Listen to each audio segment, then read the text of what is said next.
Alors, nous avons la joie d'accueillir une équipe ce matin, l'équipe de Café Rencontre. Son nouveau directeur depuis avril 2018, Jérémy Vitrano, accompagné de son épouse Christine Rochette et de leurs deux enfants, Nathan et Elisa, et un autre équipier du Café Rencontre, Patrice Lescoute, qui est en arrière. Je vous inviterai, si vous voulez bien, à vous lever, qu'on puisse vous saluer officiellement. Bienvenue à l'Église Renaissance.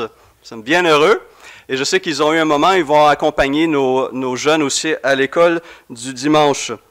Jérémy est arrivé au Québec de la France en 2002 et il a exercé le ministère de pasteur adjoint à Mosaïque pendant 11 ans. Nommé directeur en avril 2018 après avoir collaboré avec le Café Rencontre pendant une douzaine d'années. Période durant laquelle il a lancé l'aide aux devoirs qui aujourd'hui a un employé à temps plein et une trentaine d'enfants sont accompagnés à travers ce ministère-là. Le Café Rencontre est un organisme que nous connaissons ici à Renaissance. On a eu l'occasion d'accueillir dans le passé leur ex-directeur et d'autres représentants.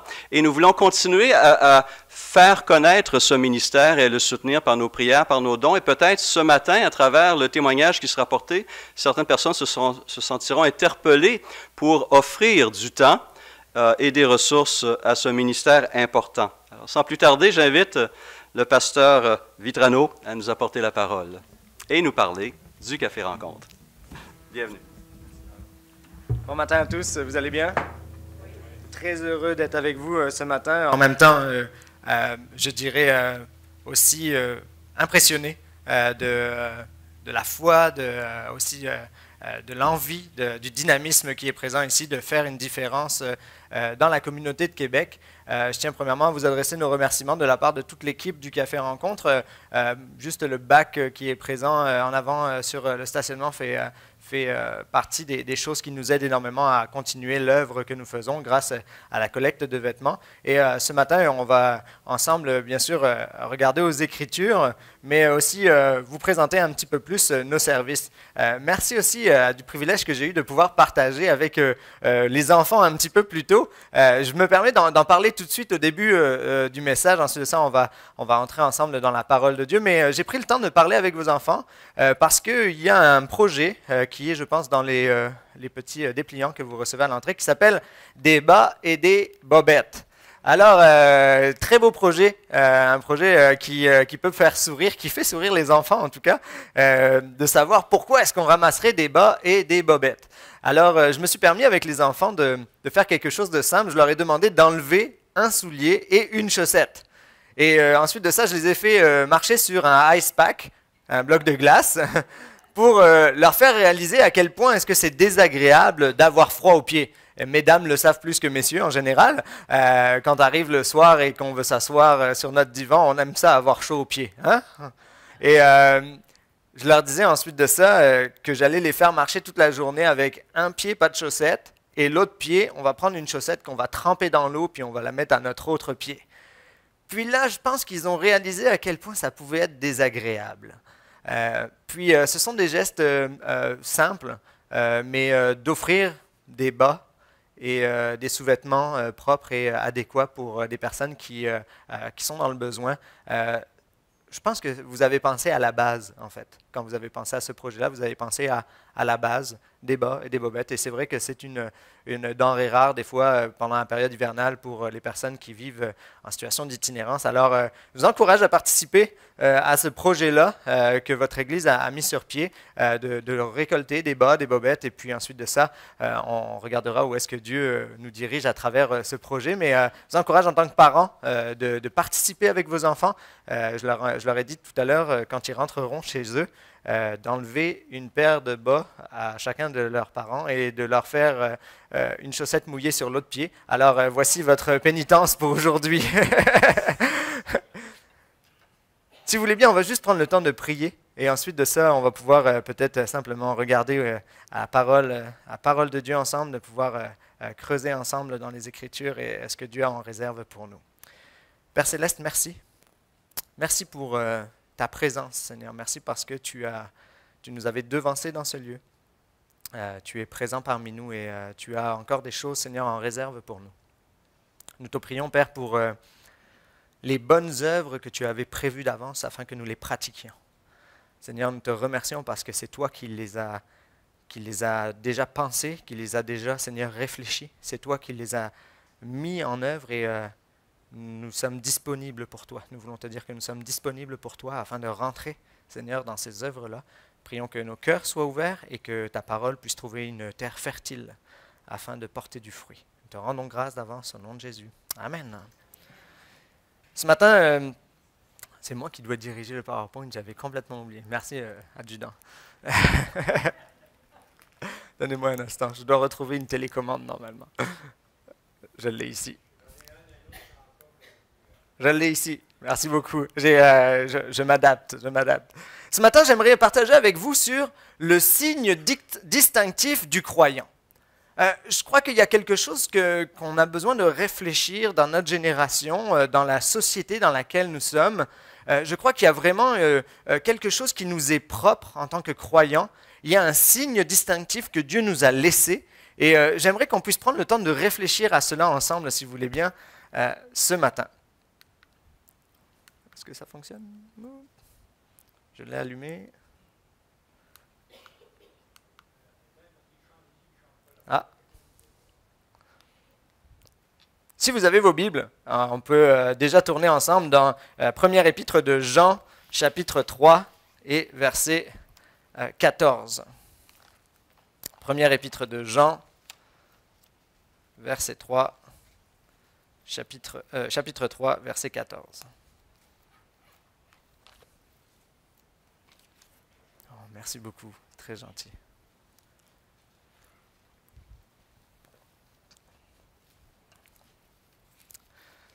Quand vous l'avez, vous pouvez crier tempête. Non, on ne veut plus de tempête, c'est fini, terminé. On n'en veut plus. Merci beaucoup. Est-ce que je m'en occupe ou vous allez me suivre? Je vais essayer? Très bien, on va essayer. Donc, première épître de Jean dit ceci. « Quant à nous, nous savons que nous sommes passés de la mort à la vie parce que nous aimons nos frères. Celui qui n'aime pas demeure dans la mort. Voici comment nous savons ce que c'est que d'aimer. Jésus-Christ a donné sa vie pour nous, nous devons nous aussi donner notre vie pour nos frères. Si quelqu'un possède du bien en ce monde, voit son frère dans le besoin et lui ferme son cœur, l'amour de Dieu ne peut être présent en lui. Mes enfants, que notre amour ne se limite pas à des discours, à des belles paroles, mais qu'il manifeste sa réalité par des actes. C'est ainsi que nous saurons que nous sommes de la vérité et que nous rassurerons nos cœurs devant Dieu. » J'aime beaucoup ce texte parce que c'est quelque chose qui est très contemporain en fin de compte. Si je peux me permettre, la prochaine diapositive, je ne pense pas que ça fonctionne. Désolé. Sur la prochaine diapositive, il y a quelques marques, je dirais, non, on n'y arrivera pas. Vous savez, de nos jours, pour reprendre la marque distinctive, de nos jours, une des choses qui nous marque beaucoup, c'est les choix que l'on fait. On va s'habiller avec une marque de vêtements. On va avoir une voiture de telle marque. Le matin, il y a ceux qui vont chez Tim Hortons, puis il y a ceux qui vont chez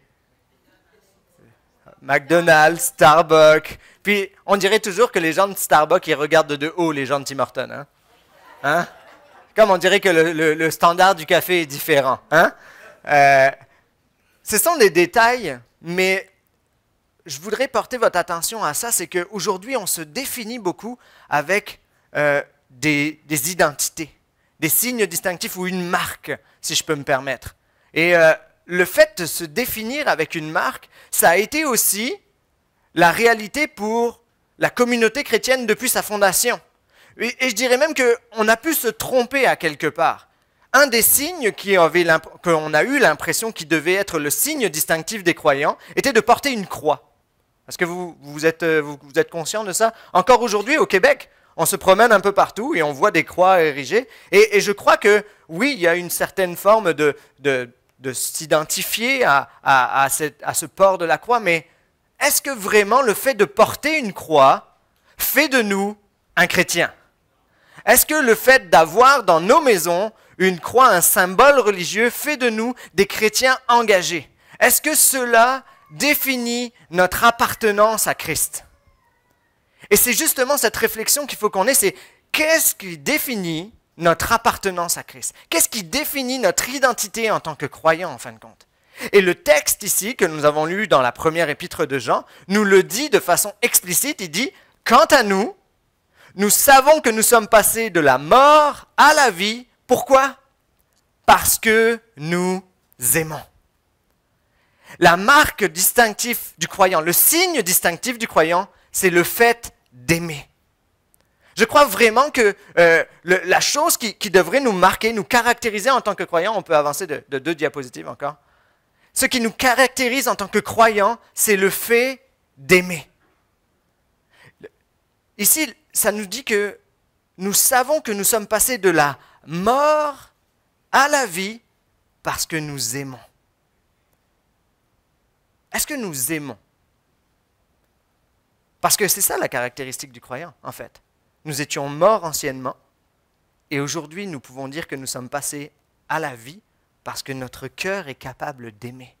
Parce que Dieu a fait cette œuvre-là à l'intérieur de nous, qui nous amène maintenant à être capable d'aimer notre prochain, d'aimer les personnes qui nous entourent, d'aimer celui qui nous fait du mal, d'aimer celui qui nous a peut-être trahis, celui qui nous a peut-être abandonnés, celui qui a peut-être médit sur nous, peut-être celui qui nous a même physiquement abusés. La caractéristique du croyant est cette capacité d'aimer. Et ça, c'est le signe distinctif du croyant. Et ici, dans l'épître de Jean, c'est ce qui nous est mis en avant, c'est que nous savons aujourd'hui que nous sommes passés de la mort à la vie parce que Dieu nous a donné cette capacité d'aimer. Anciennement, j'étais incapable d'aimer. J'aurais voulu aimer, mais je n'y arrivais pas. J'étais pris avec toutes mes racines d'amertume, avec toute ma colère, avec tous mes préjugés, avec toutes les choses qui étaient là à l'intérieur de moi. Mais aujourd'hui, je suis passé de la mort à la vie parce que j'aime. Un psychologue a dit ceci, prochaine diapositive, a dit « Nous sommes constamment menacés de nous désintégrer face aux difficultés, à la dureté du monde. L'amour d'un autre nous permet de ne pas nous dissocier, de ne pas nous défaire. » Aujourd'hui, même les psychologues s'arrêtent pour dire que le fait d'aimer, le fait de se sentir aimé, le fait de recevoir de l'amour, nous permet d'éviter de nous dissocier, d'éviter de nous perdre, d'éviter de sombrer dans certaines difficultés psychologiques personnelles. Et si vous êtes ici ce matin et que vous avez manqué de l'amour maternel, de l'amour paternel, si vous avez peut-être vécu toutes sortes de difficultés qui fait en sorte qu'aujourd'hui vous êtes capable de dire « Moi, je sais ce que c'est avoir manqué d'amour ». Vous savez l'impact que ça a dans une vie. Aujourd'hui, moi, j'ai travaillé avec les adolescents et les enfants pendant plus de 10 ans, justement, dans le service d'aide aux devoirs. Certains enfants qui venaient au service vivaient des choses terribles. Certains avaient de leur maman qui étaient des prostituées. Et quand ils rentraient à la maison, c'était des clients. C'était vraiment ça qu'ils vivaient à la maison pour aller faire leurs devoirs. D'autres enfants vivaient avec des parents qui avaient des problématiques de consommation. Et quand ils se retrouvaient à l'organisme, ils venaient s'asseoir pour faire des devoirs, et puis juste d'avoir un bénévole, une personne volontaire à côté d'eux pour faire des mathématiques, on aurait dit qu'on était en train de les réconcilier avec la société. Pourquoi? Parce qu'ils ressentaient l'amour. Aujourd'hui, ça nous dit que si on veut éviter que les gens se défassent de façon sociale, mais de façon aussi spirituelle, il faut qu'on soit là pour leur apporter l'amour. Puis ça, c'est le mandat, en fin de compte, de notre organisme. Est-ce qu'on peut aller avec la prochaine diapositive? Le Café Rencontre, en fin de compte, pour ceux et celles qui ne connaissent pas le Café Rencontre est un organisme qui a été créé en 1987, donc ce n'est pas d'aujourd'hui, ce n'est pas quelque chose de nouveau. Et aujourd'hui, je n'ai pas la prétention en tant que directeur de dire oh, on va refaire tout. On est juste là pour tenir le bateau qui est déjà un très gros bateau et qui avance déjà très bien. Le Café Rencontre, le slogan du Café Rencontre, c'est que l'espoir est aussi au menu. On sert tous les midis 250 repas à peu près en moyenne pour les personnes en situation d'itinérance ou d'instabilité résidentielle ou des personnes qui vivent dans le besoin. 250 repas tous les midis qui sont servis. Mais les personnes ne viennent pas là juste pour avoir un repas. Elles viennent là parce que depuis le début de la création du Café Rencontre, au Café Rencontre, en plus du repas, il y a l'espoir qui est aussi au menu. Puis vous savez, si vous êtes peut-être, sans vouloir vous rappeler de mauvais souvenirs, mais si vous avez eu une période de votre vie ou que vous êtes encore dans cette période-là de votre vie où vous mangez seul, assis à une table chez vous parce que peut-être vous êtes un petit peu plus isolé ou solitaire et que vous vivez une difficulté face à l'isolement, Vous savez à quel point est-ce que c'est dur de ne pas avoir quelqu'un, un interlocuteur en face de vous pendant une période de repas. De ne pas avoir quelqu'un avec qui partager vos fardeaux. De ne pas avoir quelqu'un avec qui partager vos difficultés. Si vous êtes étranger, je suis français d'origine, ma famille majoritairement habite à l'extérieur du pays, à part ma nouvelle famille, ma belle famille qui s'est construite autour de moi maintenant.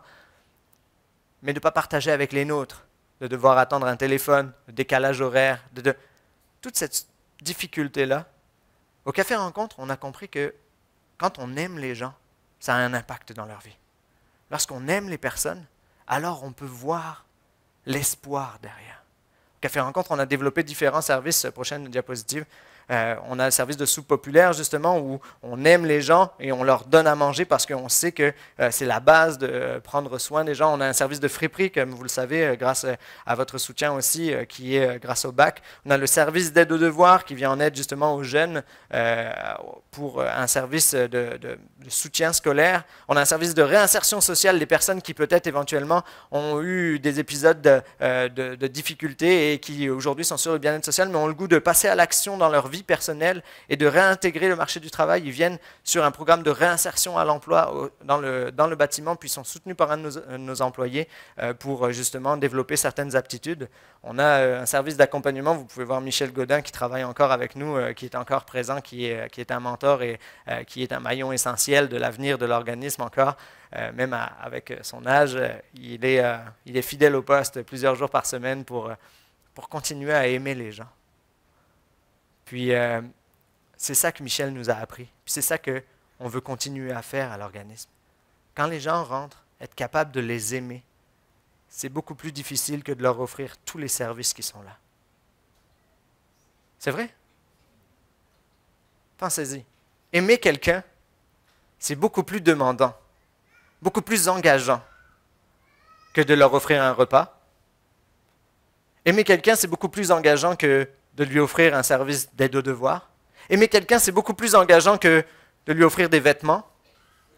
Aimer quelqu'un, c'est quelque chose de divin. C'est pour ça qu'on a besoin de l'aide de Dieu. Et c'est pour ça que c'est la caractéristique, c'est le signe distinctif du croyant. Parce que sans l'aide de Dieu, on n'est pas capable d'aimer. C'est lui qui crée ça en nous. Et lorsque l'on donne notre vie à Dieu, lorsque l'on remet notre vie à Dieu, alors c'est à ce moment-ci qu'on peut rentrer dans l'appel qu'il a pour nous, dans cette caractéristique qu'il a pour nous, de aimer les gens autour de nous. Vous savez, à chaque semaine à l'organisme, on fait face à ceux qui nous ont rejetés la veille.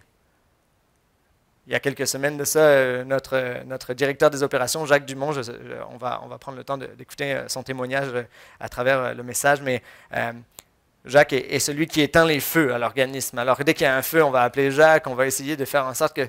Puis une fois sur deux, les personnes, soit ils t'écoutent, ou soit tu finis par recevoir toutes sortes de calls, de noms d'oiseaux des fois.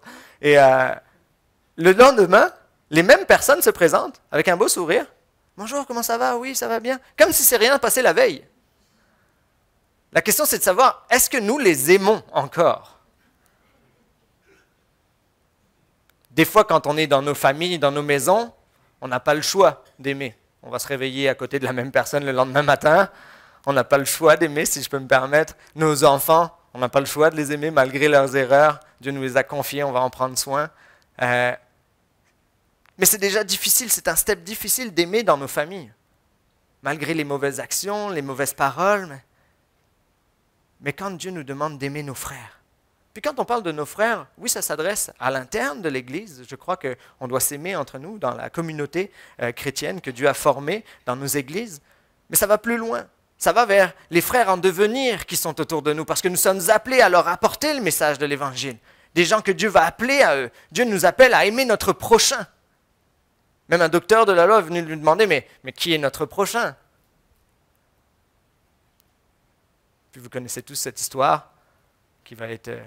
cette parabole qui va être donnée sur le Samaritain en lui disant « Va et fais de même maintenant ». C'est la réalité que Christ lui a confiée en lui disant « Va et fais de même ». Aujourd'hui, c'est notre appel à nous d'aimer. Et l'amour a un impact incroyable. C'est grâce à l'amour de Dieu que vous et moi avons été sauvés. C'est grâce à son amour, au sacrifice de son Fils, c'est l'amour de Dieu qui nous a appelés à lui. Aujourd'hui, c'est grâce aussi à l'amour que nous aurons pour les gens autour.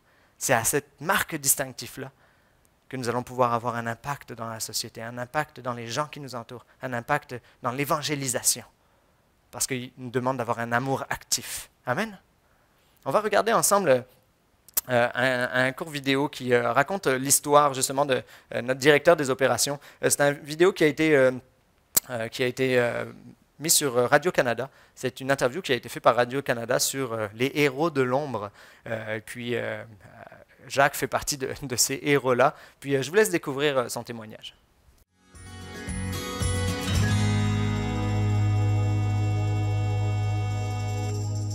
Plusieurs d'entre nous, on peut dire qu'on a eu une enfance heureuse, qu'on n'a jamais manqué d'amour.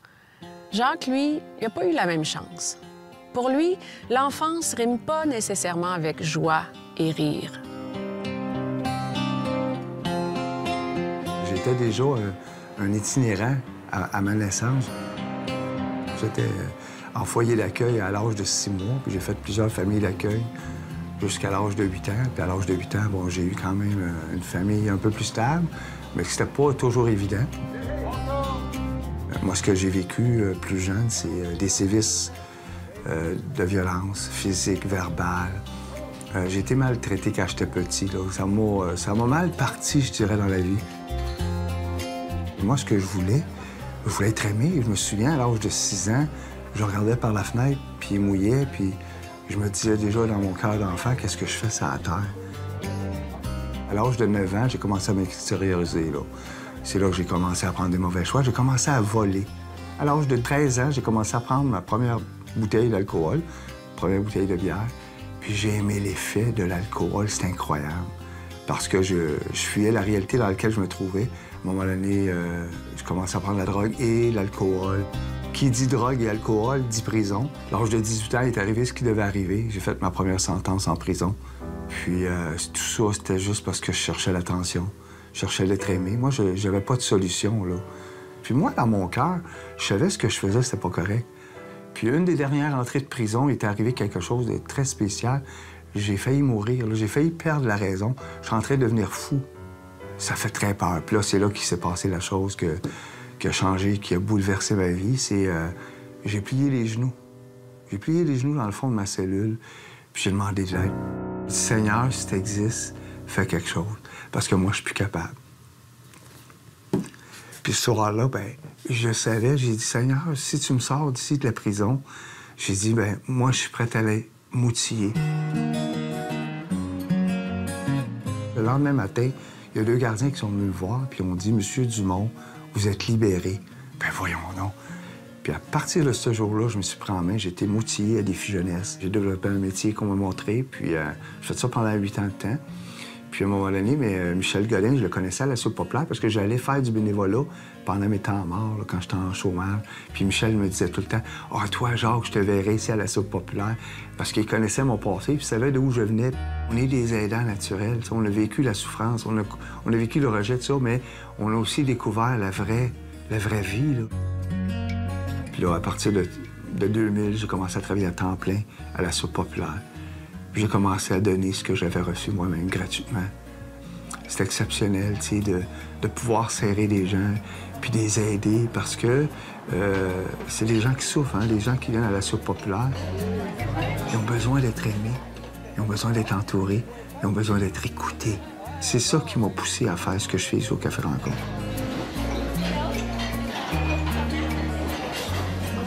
Il se passe des histoires ici quand on aide des gens. Il y en a qui s'en sortent.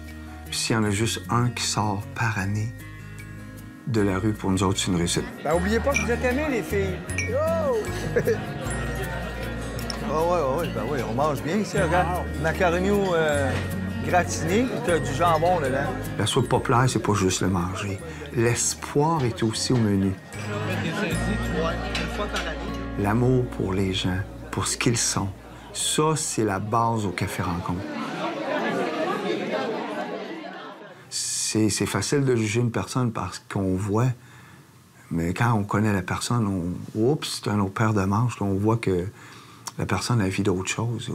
Quand on met en action l'amour, il y a plein de choses qui se passent. Puis c'est ça que je vis tous les jours au Café Rencontre. C'est incroyable. Le croyant, c'est d'aimer. Puis je crois que c'est là-dedans qu'on devrait commencer à rentrer, en fin de compte. L'appel que Dieu a pour nous, c'est d'apprendre à aimer. C'est d'aimer plus encore. C'est ça que Dieu veut pour nous. Jacques dit qu'il était itinérant à sa naissance et que depuis qu'il est né, de famille d'accueil en famille d'accueil, la chose qu'il voulait par-dessus tout, c'est être aimé. Et aujourd'hui, il passe sa vie, il a consacré les 20 dernières années de sa vie au Café Rencontre à aimer les gens. Pourquoi ? Parce qu'il a su, il a vécu, il a compris lui-même, grâce à l'amour de Dieu, qu'il peut y avoir une différence entre ta vie d'avant et la vie maintenant, simplement quand tu as goûté à l'amour. Et c'est ça que dit l'épître de Jean. Il dit, nous savons que nous sommes passés de la mort à la vie parce que nous aimons. Maintenant, c'est notre appel. Notre appel est d'aimer. Mais on peut remettre le verset ici, dit ceci, verset 18, qui est très important. « Mes enfants, que notre amour ne se limite pas à des discours et à des belles paroles, mais qu'il manifeste sa réalité par des actes. C'est ainsi que nous saurons que nous sommes dans la vérité et nous rassurerons notre cœur devant Dieu. » J'ai trouvé ça très intéressant. Il dit, nous savons que nous sommes passés de la mort à la vie parce que nous aimons, mais si on fait juste aimer avec des paroles, si on fait juste simplement dire que nous sommes croyants, nous sommes chrétiens, nous aimons nos frères, mais qu'il n'y a pas d'acte, qu'il n'y a pas de concret, qu'il n'y a pas d'action qui en découle. Si notre amour est statique et que notre amour ne passe pas à l'action, il dit ici, on ne va pas être capable de rassurer nos cœurs devant Dieu. Oh, c'est intéressant ça, être capable de rassurer nos cœurs devant Dieu. Prenons le temps juste de s'arrêter là-dessus. Il dit, ça dit que c'est ainsi que nous saurons que nous sommes dans la vérité, lorsque nous allons pratiquer cet amour-là, lorsque nous allons le mettre en action concrètement. J'aime cette citation de quelqu'un qui disait « Il y a ceux qui disent et il y a ceux qui prouvent. » Il y a ceux qui disent et il y a ceux qui prouvent. En ce moment, le Canadien dit, mais il ne prouve pas. Okay, c'est quand même, je ne rentrerai pas dans ce débat-là, on est en dehors de l'Église, mais il y a ceux qui disent et il y a ceux qui prouvent. Il y a les chrétiens qui disent qu'ils aiment et il y a les chrétiens qui prouvent qu'ils aiment. Il y a des parents qui disent aimer leurs enfants, il y a des parents qui prouvent qu'ils aiment leurs enfants. Il y a des églises qui disent aimer et il y a des églises qui prouvent leur amour envers la communauté. Et je crois que vous faites partie de ces églises-là qui veulent prouver leur amour envers la communauté et qui ont prouvé leur amour à travers les dernières années. Et Dieu veut vous encourager à continuer à aller de l'avant. C'est ainsi que nous rassurerons nos cœurs devant Dieu. J'aime cette parole-là. Dieu nous demande de passer à l'action avec notre amour. Dans Hébreux 13, verset 1er, ça dit « Frères, persévérez dans l'amour fraternel. N'oubliez pas l'hospitalité, car en exerçant, quelques-uns ont logé des anges sans le savoir. Souvenez-vous de ceux qui sont dans les liens, ou la version dit les liens, mais si on prend l'étymologie du mot, souvenez-vous de ceux qui sont prisonniers, littéralement, c'est ça que ça dit, ceux qui sont enchaînés, ceux qui sont sous les liens. Souvenez-vous de cela comme si vous étiez vous aussi liés. » Vous et moi, en tout cas, moi, j'ai jamais fait de prison. Jacques en a déjà fait, puis j'en parle avec lui des fois, puis j'essaye de comprendre comment est-ce que c'est en prison. Comment ça se passe en prison. Puis quand il me le décrit, je m'imagine dans cette situation-là, puis je me dis que ça doit être souffrant. Mais combien de fois, nous, en tant que croyants, on pense à ceux qui sont dans les liens? Combien de fois, en tant que croyants, on pense pas à ceux qui sont dans les liens injustement? Le texte ne nous dit pas ici, pensez à ceux qui sont dans les liens injustement, qui sont opprimés contre leur volonté, mais ils n'avaient rien fait de mal. Non, non, non. Le texte, il dit, pensez à ceux qui sont sous les liens. Bien sûr, il y avait un sous-entendu de ceux qui étaient opprimés, de ceux qui étaient persécutés pour leur foi. Mais aujourd'hui, à l'organisme, on reçoit toutes les semaines des personnes qui sortent de prison. Puis Dieu me demande de me mettre dans leur situation, de dire, comme si moi aussi j'ai été opprimé, d'en prendre soin. Souvenez-vous de cela. Il dit un peu plus loin, il dit, souvenez-vous aussi de ceux qui sont maltraités, opprimés, harcelés, comme vous-même ayant un corps, comme vous-même essayez de ressentir tout ce que ces victimes-là peuvent vivre. Souvenez-vous-en. Il dit, c'est ça qu'on doit faire. Persévérer dans l'amour fraternel. Et en faisant toutes ces choses-là, de se rappeler à notre esprit, comme vous l'avez fait tantôt pendant ce moment de prière, de penser à l'organisme, de prier pour les besoins des différentes communautés chrétiennes à travers le monde, à travers le monde persécuté même, quand on fait ça, on persévère dans l'amour fraternel en fait. On nourrit nos cœurs de cet amour fraternel. Je me rappelle quand j'étais petit, moi j'ai grandi dans une famille chrétienne et mes parents avaient vraiment le ministère de l'hospitalité. Vraiment, si je peux les décrire, c'était le ministère de l'hospitalité. Ma maman aimait cuisiner et elle cuisinait très bien et mon papa était toujours prompt à ouvrir les portes de la maison pour des gens de passage, des personnes qui arrivaient pour la première fois, des pasteurs invités, des groupes de louanges, des chorales. On a reçu, je pense, dans ma maison, je ne sais pas le nombre de personnes qu'on a pu recevoir. Et en tant qu'enfant, une des choses qui a marqué ma vie, c'est ce texte-là. À chaque fois que quelqu'un était invité et rentré dans la maison, j'avais juste le goût de le pincer en disant « Est-ce que tu es un ange ?» Je me disais toujours, est-ce que ce pasteur qui arrive de Côte d'Ivoire, est-ce que c'est un ange ou est-ce que c'est vraiment un pasteur? Une fois, je me rappelle, on avait un frère qui arrivait d'Angola, qui était réfugié, qui venait pour le travail en France. Et puis mes parents l'avaient accueilli, on avait pris du temps pour manger. Et puis il était là avec nous pendant plusieurs semaines. Les dimanches, il venait à la maison, il dormait à la maison. Puis du jour au lendemain, disparu. On n'a jamais plus de nouvelles, jamais entendu plus parler. Puis dans mon cœur, je me disais, on l'a eu, notre ange.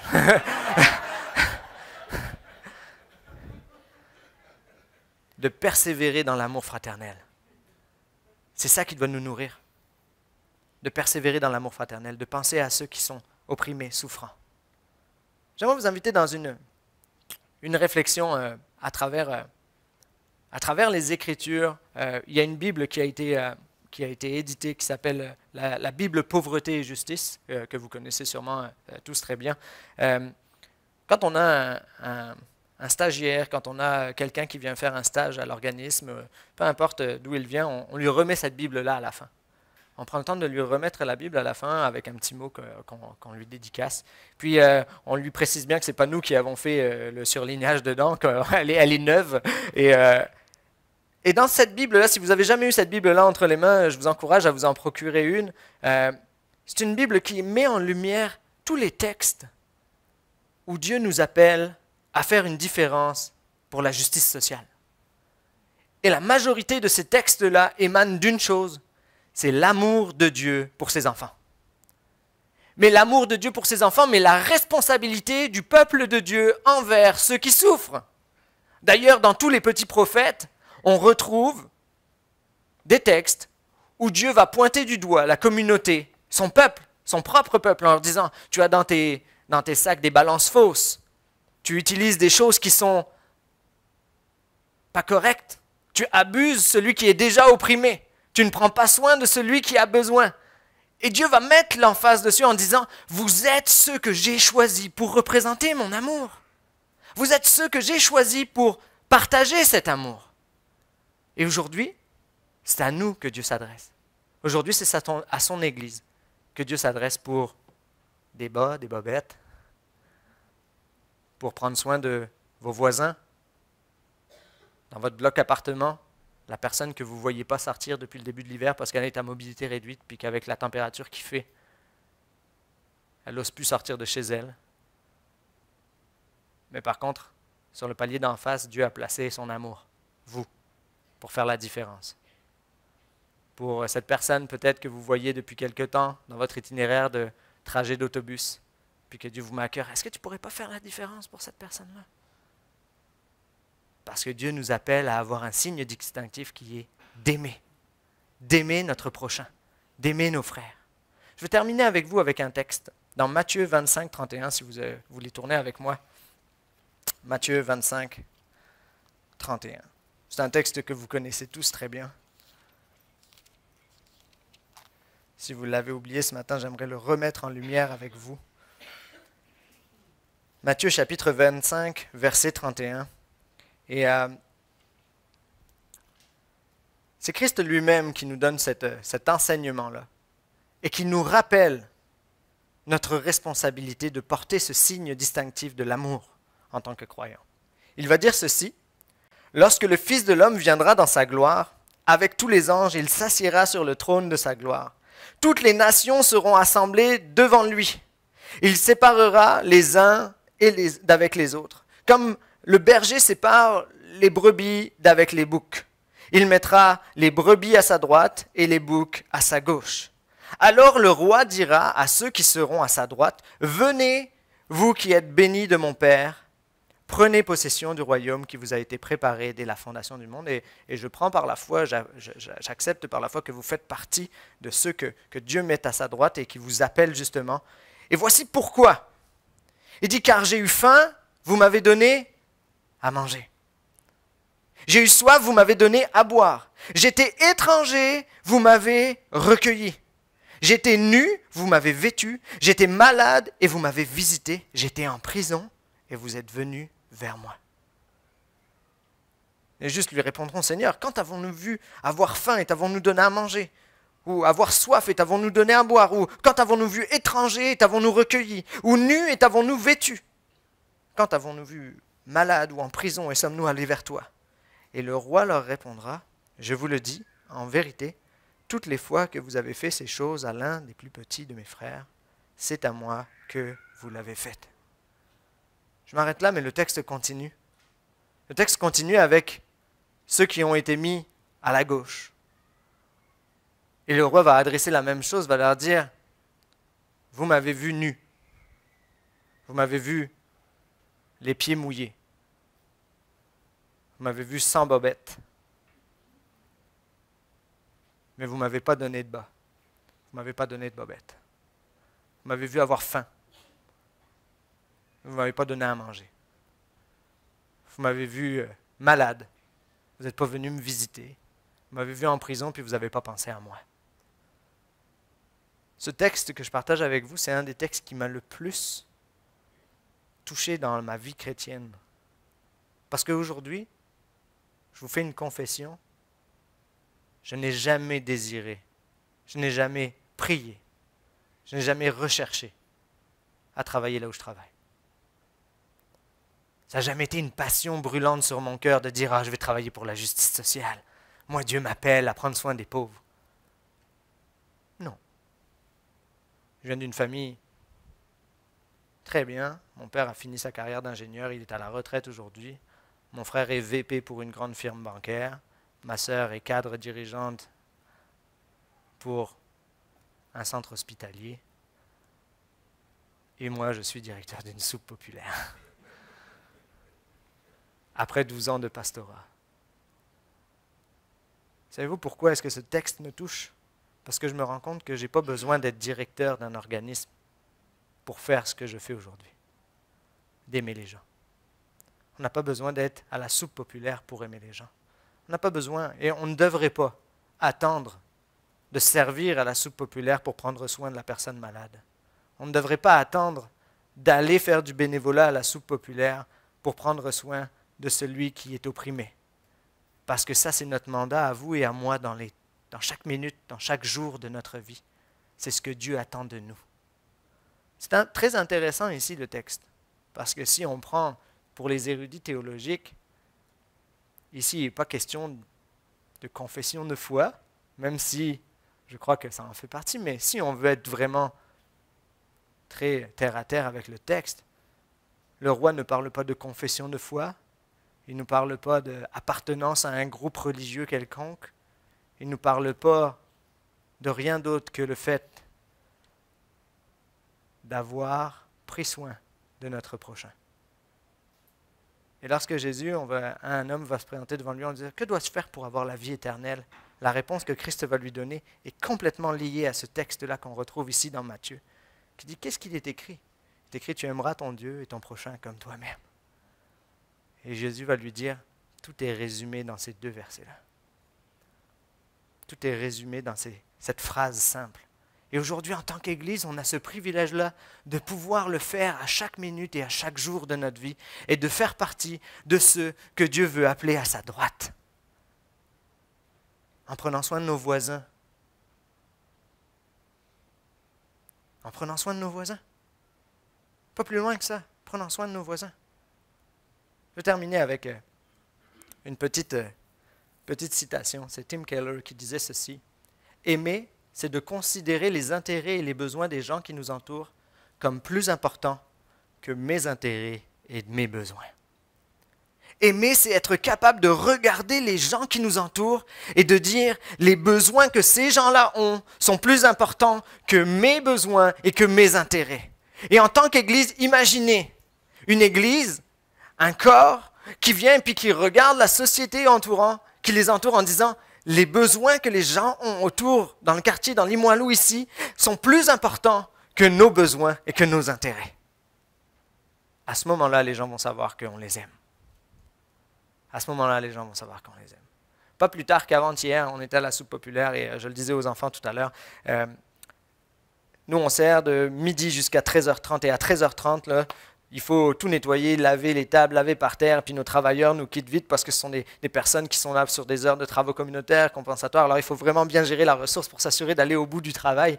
Et puis il était rendu 14h moins 5, 2h moins 5. Puis là, il y a une jeune femme qui est sur le trottoir devant avec une pile de sacs de vidange, de sacs avec des affaires, des effets personnels. Et tout est là devant la porte. Et puis elle m'a demandé déjà 3 fois d'appeler un taxi pour elle. Ça fait 3 fois que j'appelle le taxi est toujours pas là.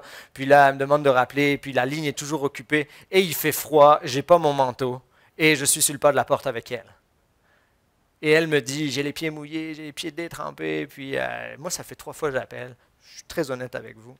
J'ai juste le goût d'aller me mettre au chaud. D'accord? Et c'est ce que je fais. Je lui dis, ben gars, attends là, le taxi devra venir dans pas longtemps.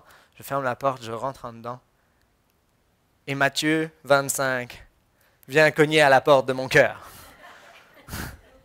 Car j'ai eu froid et tu n'as pas pris soin de moi. Et là, la culpabilité du Saint-Esprit vient. Non, c'est pas vrai. Le Saint-Esprit ne nous rend pas coupables de ces choses-là. Il nous appelle à aimer plus. Mais là, je ressors. Puis je lui dis, écoute, je pense que tu n'es pas sur la bonne rue. Je pense que le taxi va passer en avant. Ça fait 2 que je vois passer. Fait que je sors, toujours pas de manteau, prends les affaires avec elle, l'amène devant. Puis là, je dis, ben gars, j'ai rappelé le taxi, on va faire de quoi. Puis j'ai eu une leçon spirituelle incroyable cette journée-là. C'est comme si Dieu était venu lui-même en personne me taper sur l'épaule et me dire, t'es pas rendu à aimer comme je voudrais que t'aimes. Savez-vous pourquoi? Quelques minutes plus tard, j'étais toujours là à appeler, à essayer d'appeler le taxi et tout ça. Savez-vous ce que j'avais dans ma poche? Mes clés d'auto. J'y ai jamais pensé à mes clés d'auto. Mais quand je vous dis j'y ai jamais pensé, là, je n'y ai jamais pensé littéralement. Et il y a un jeune homme qui était sur le trottoir en face, qui fréquente notre église, puis qui a vu que j'étais en train de faire des appels, j'avais déplacé les sacs, il a vu tout ça, puis pour lui, il s'est dit, le pasteur, il prend soin des gens, puis il est arrivé, il dit, ben moi j'avais un rendez-vous, mais écoute, ça ne me dérange pas, je vais faire un détour, je prends 20 minutes, je vais aller la déposer à son rendez-vous, puis ensuite de ça, je reviens. Baissé les sièges de sa voiture, ouvert le coffre, puis j'étais en train de mettre les affaires dans le coffre, puis je demandais pardon à Jésus. On n'a jamais atteint notre capacité maximale d'aimer. Si ce matin vous pensez, mais moi je pense que j'ai aimé en masse. Des fois, je regarde pasteur Michel Godin, puis je me dis, il a aimé pour beaucoup, là, tu sais. Avant que j'arrive là, il me semble qu'il peut prendre ça relax. Lui, rendu là, hein, il peut juste... Mais à chaque semaine, je le vois arriver. Puis à chaque semaine, il est prêt à faire 1000 de plus. Si on te demande ta chemise, donne encore ton manteau. Tous ces textes-là de la parole de Dieu sont là pour nous amener en tant que croyants à apporter ce signe distinctif de l'amour pour les gens qui nous entourent. Amen. Je vous invite à juste fermer vos yeux quelques instants et on va prier ensemble si vous voulez bien. Père Céleste, merci. Merci pour ta parole, Seigneur. Merci parce que elle est tranchante, elle est précise et elle est vivante pour amener nos vies dans une nouvelle étape, pour nous amener, Seigneur, à te représenter plus, à permettre à ton royaume de venir s'établir ici, à travers, Seigneur, nos mains, nos pieds, nos bouches, à travers, Seigneur, des enfants que tu as levés dans la ville de Québec. Merci pour cette Église, Seigneur mon Dieu, qui veut rentrer, Seigneur, encore plus, Seigneur, dans cet appel que tu déposes sur chacun d'entre nous, Seigneur, d'aimer et de prendre soin, non pas en parole seulement, mais aussi par des gestes, des actions, Seigneur mon Dieu. Nous prions, Seigneur, que tu multiplies cet amour dans nos vies, que tu fasses grandir encore plus, Seigneur, cet amour pour nos prochains, afin qu'on puisse, Seigneur, être cette lumière, qu'on puisse être ce sel qui a du goût, Seigneur mon Dieu, qui a le goût, Seigneur, de ce que tu as fait dans nos vies et qui amène les gens à se tourner vers toi. Merci, Père, pour ta parole encore qui se manifeste à nous et qui nous appelle, Seigneur, encore, Seigneur mon Dieu, à aller, Seigneur, un pas de plus encore dans ce que tu veux pour nous. On te rend grâce, Père, pour ce temps dans ta présence et on prie, Seigneur, que ton esprit continue l'œuvre qu'il a commencée. Au nom de ton Fils Jésus, nous t'avons prié. Amen. Amen. Juste vous encourager, prenez le temps de considérer ce projet des bas et des babettes et si jamais vous voulez vous procurer cette Bible Justice et pauvreté, je pense que Patrice en a quelques-unes à l'arrière. N'hésitez pas à aller le voir. Merci beaucoup.